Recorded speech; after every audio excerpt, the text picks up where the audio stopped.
Are you enjoying Henry in the Clubhouse? We have one chapter left. Chapter 7 is called Henry's Little Shadow. Remember, Ramona's been pestering him on his paper route, and he finally got her to stop by writing a letter to Sheriff Bud, because Ramona never misses the Sheriff Bud program. All right, Chapter 7, Henry's Little Shadow. Afterwards, Henry realized that he should have known something would go wrong with his plan to keep Ramona from pestering him. Now, because he was a friend of Sheriff Bud, Henry had become such a hero to Ramona that she wanted to follow him wherever he went. Next, Mrs. Quimby said she was disgusted with the Sheriff Bud program, and Ramona was not to watch it anymore. Not ever. This left Ramona plenty of time for tagging after Henry. The worst part of it was there was nothing Henry could do about Ramona's tagging along because she behaved herself. She stood quietly on Mr. Capper's driveway while Henry folded his papers. Henry began to wish she would pester him so he could yell at her to go away. Fortunately, none of the other paper carriers thought much about her because many small children in the neighborhood admired the big boys who delivered the papers. Henry was always glad to spring on his bicycle and ride away from her. If he had delivered his papers on foot, she would have tagged after him. Then, one day at school, Bisa said, "Henry, I don't think you're going to like what Ramona is going to get for Christmas." "What is she getting?" asked Henry. Bisa looked worried. "I'm not supposed to tell. I just thought I'd better warn you is all." Henry did not know what to make of this message. He did not see how a doll or whatever it was that a girl in kindergarten was going to get for Christmas could bother him. As for himself, he hoped he would get a sleeping bag because he had not saved his paper route money as fast as he had expected. He had spent quite a bit on nails and a padlock for the clubhouse, and when he counted the money he had collected for his paper route, he found he was short a couple of dollars and realized he must have made some mistakes in giving change. This cut into his profits, and after he'd done his Christmas shopping, he was still several dollars short of a sleeping bag. Henry was not disappointed on Christmas morning when he opened a big package and found not a sleeping bag, but a microscope. He could have a lot of fun with a microscope. It was so cold his mother would not let him sleep outdoors anyway, and next month he would have enough money to buy the sleeping bag. It was not until Christmas afternoon, when Henry was folding his papers, that Henry found out what Beezus meant. He looked up and saw Ramona standing there on the driveway in her snowsuit. Henry dropped the paper he was folding when he saw that over her shoulders she was wearing a cloth bag, a small copy of the one journal carriers wore. It even had "Read the Journal" embroidered on it in red yarn. Embroidered! It was terrible! In each half of her bag, Ramona carried some old rolled-up newspapers. She also carried a battered teddy bear in the front half. She was smiling proudly. Naturally, the other carriers practically laughed themselves sick at the sight of Henry's admirer. Red with embarrassment, Henry tried to pretend he did not see Ramona. He bent over and folded papers as fast as he could so he could get out of there. "Henry, see what Santa Claus brought me?" said Ramona, ignoring the laughter. "Now I could be a paper boy like you." The other boys whooped. "Why don't you go home?" Henry asked crossly. "I want to watch," said Ramona politely.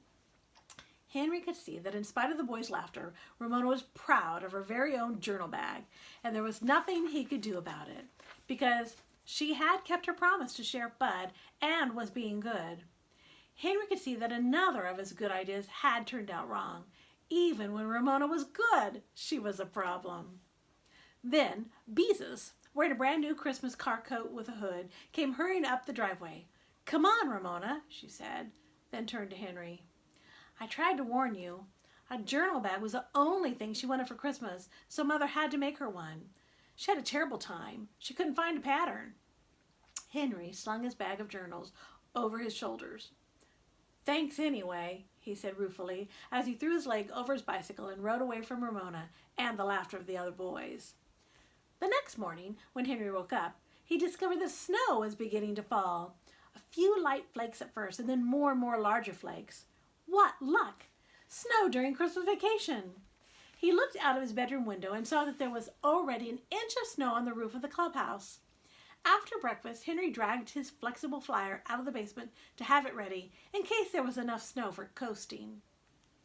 All morning snow fell. By noon, it was easy to roll up a snowman. The police blocked off a hill not far from Henry's house, and all the boys and girls went coasting. Henry slid so much and got into so many snow fights, he had to go home and put his clothes through his mother's clothes dryer before he could go out again. Cars that did not have snow tires slipped on the icy pavement and skidded into the curbs. Some people who were fortunate enough to have their chains with them thumped down the streets as the snow packed down into ice. By 3 o'clock, Mr. Huggins came driving slowly up the street and skidded gently into a drift at the foot of the driveway. He said the stores downtown were closed, and many people could not get across the bridges because the streets were blocked by skidding cars. Mrs. Huggins looked into the refrigerator and the cupboards to see how much food she had on hand because she could not go to the market and there was no telling when the milkman could get through. The whole city was in a wonderful state of confusion, and Henry enjoyed every minute of it. He hoped it would be days, even weeks before the snow thawed. Then the mailman, a muffler tied over his ears and his hat on top of his head, came puffing up the steps hours late. The sight of him reminded Henry that he too had work to do, and it was not going to be easy in the weather. Snow or no snow, the journal had to be delivered. Henry dried his woolen gloves in the dryer for the 3rd time that day before he started out, this time on foot. At Mr. Capper's garage, he had a long, cold wait before the truck that brought the papers was able to get through. "Foot of snow, Blanket City," was the headline that day. In spite of the cold, Ramona also waited in her snowsuit with her little journal bag hung over her shoulders. She kept busy by making a snowman on the driveway. "Fadada, fadada, fadada," she said to herself as she worked. When the snowman was finished, she tied her journal bag on it. Henry hoped she would leave it there, but she did not. She put it over her own shoulders again. When Henry had managed to fold his papers with fingers numbed by the cold, he discovered that this time Ramona could tag after him because he had to cover his route on foot. And follow him through the snow she did, about 10 feet behind him, even though walking was not easy. In some places the snow had drifted, and others it was packed down into ice. Henry walked as fast as he could, but Ramona struggled along after him. A man who was trying to shovel snow in front of his house grinned at Henry and said, "I see you have a little shadow." Henry was mighty glad to see Beezus clumping through the snow in her boots. "Come on home, Ramona," she coaxed. "It's getting colder." "No," said Ramona. "I want to go with Henry." She trudged along in her boots, and there was nothing for Beezus to do but follow along and keep an eye on her. Henry threw the first paper, which landed with a plop in the snow that had drifted on his customer's front steps. Softly, a few flakes of snow fell on the paper. "This isn't going to work," thought Henry. "The papers would get buried on this side of the street where the snow was drifting. Nobody would be able to find them." He struggled up the front walk, his heavy journal bag banging against his legs, and picked the paper out of the drift. Then he rang the doorbell and handed the paper to his customer, who thanked him and said with a smile, "I see you have a little shadow." "Yeah," said Henry without enthusiasm. Henry soon saw that it was too much work to wade through drifts with his journal bag bumping against his legs. "Beezus, do me a favor, will you?" he asked. "Go get my sled for me." "It will take quite a while if I have to take Ramona with me," said Beezus. "I could go faster without her." Henry realized this was true. Ramona's legs were short, and the snow was almost to the top of her boots. He did need that sled, though. "Okay, she can tag along with me," he said, knowing she would whether he wanted her to or not. Silently, Ramona floundered along after him, and Henry grudgingly admitted to himself that she was not pestering him. She had a perfect right to be on the sidewalk, didn't she? If only she were not wearing that ridiculous journal bag, and if only everyone he met would not say, "I see you have a little shadow." Once, Ramona said companionably, "There is an easy house number, 1001. She was proud of her new ability to read numbers. Henry did not answer her.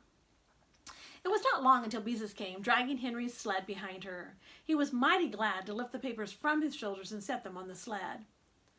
"Come on, Ramona," coaxed Beezus. "You can be a paper boy some other day." "No, I can't," said Ramona in a small voice. Henry always rides his bicycle, and I can't keep up with him." So on they trudged. The next house on the snowdrift side of the street was the house of Mrs. Peabody. Henry took a paper from his sled, waded up to the front door, and rang the doorbell. "Why, it's Harry Higgins!" exclaimed Mrs. Peabody, opening the door just a crack so the cold would not come in. "My, but you are a thoughtful boy to bring the paper right to the front door." "His name isn't Harry Higgins," Ramona shouted. "His name is Henry Huggins." Mrs. Peabody looked startled and opened the door a bit wider. "Is it really?" she asked Henry. "Well, yes," admitted Henry, "but that's all right." Just the same, he was grateful to Ramona for straightening Mrs. Peabody out. He felt almost kindly toward the little girl, in spite of that terrible journal bag. "My, I am sorry," said Mrs. Peabody. "To think that I have been calling you Harry Higgins all this time when your name is really Henry Huggins. I don't see how I could have made such a terrible mistake." I knew who you meant." Henry was embarrassed. Ramona began to cry. "Come on, let's go home," said Beezus impatiently. Ramona cried harder. I'm too tired," she sobbed. "Why, the poor little thing," said Mrs. Peabody. "She's all worn out. If I could get my car out of the garage, I would drive her home myself." Henry looked at Ramona, standing there sobbing in the snow. Her face was red with cold and blotched with tears. With her boots buried in snow, she looked even smaller than she really was. She rubbed her eyes with her cold, soggy mitten and sniffed pitifully. Henry's feelings were all mixed up. He remembered how she had locked him in the clubhouse and what a pest she had been. At the same time, he was grateful to her because she had told Mrs. Peabody his real name. "Doggone it," thought Henry. "Doggone it all anyway. Why did this have to go and happen?" He felt sorry for Ramona. Actually felt sorry for her. This was really the last straw. He did not want to feel sorry for Ramona and that stupid old journal bag of hers. He tried hard not to feel sorry for her, but he could not help himself. "Come on, Ramona," he said, even though he didn't want to. "Get on the sled and I'll pull you home." "I'll help," said Beezus gratefully. She lifted her little sister onto the sled in front of Henry's papers. "Now hang on." Henry and Beezus took the rope and began to pull the sled. By this time, the streets were almost empty of cars, and they could run, slipping and sliding on the snow that had been packed down into ice. Ramona stopped crying. "Mush!" she yelled between sniffs. "Mush!" "Ah, keep quiet," said Henry rudely. He was in no mood to play sled dog for Ramona. He did not feel that sorry for her. "Oh, thank you, Henry," said Beezus when they had deposited Ramona on her front steps. "I don't know how I could ever have gotten her home without your help." "That's okay," said Henry gruffly, and retraced his steps to start his route once more, and all because of Ramona. It seemed to Henry that he had never had a worse time delivering papers, not even when there was an extra thick Sunday edition. Half his papers had to be delivered to the door, or at least stuffed into the mailbox.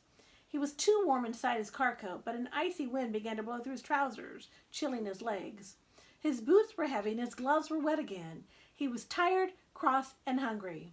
By the time Henry had delivered his last paper and dragged his sled home again, it was dark and snow was falling through patches of light cast by the street lamps. "Henry, I was beginning to worry about you," said Mrs. Huggins when he had stamped the snow off his boots and entered the kitchen. "It takes longer to deliver papers in the snow," Mr. Huggins pointed out. "Sure does, Dad," agreed Henry. "It sure does." And he thought, especially when someone like Ramona lives on the route. The next day, the snow had stopped and the sun shone on a sparkling world. The city began to recover. Snowplows cleared the main streets, and by late afternoon, most of Henry's neighbors had shoveled their walks. Henry was rested, but so was Ramona. As soon as he started his paper route, there she was again, wearing her little journal bag. Henry wished all the snow was cleared away so he could ride his bicycle again. Ramona, still very good, tagged along, and all the people who were now shoveling their driveways stopped working and smiled and said, "I see you have a little shadow." There was nothing Henry could do about it. A line of the poem he had once had to speak in school kept running through his head. "I have a little shadow that goes in and out with me, and what can be the use of him is more than I can see." Boy, Whoever wrote that poem knew what it was talking about. The third day, just enough snow had fallen to freeze on the cleared sidewalks and make them too slippery for Henry to ride his bicycle. Because delivering papers was still difficult, Henry and the other boys gathered early to fold and count the papers. Henry was almost ready to start his route when Mr. Capper came around to check on the boys. He grinned at Henry. "Well, Henry," he said, "I see you got your name in the paper."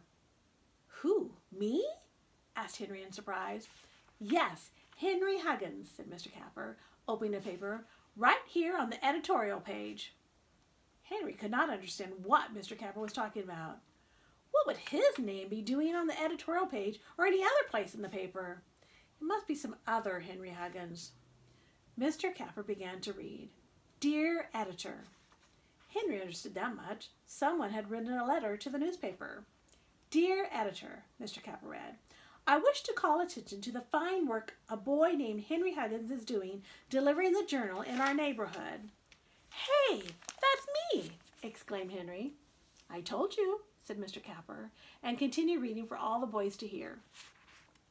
Henry is always prompt and courteous, but it was yesterday during the heavy snow that I was particularly impressed with his work.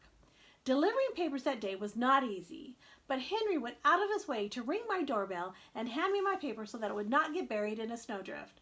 Not only that, he took time out from his route to give a little girl who was cold and tired a ride home on his sled.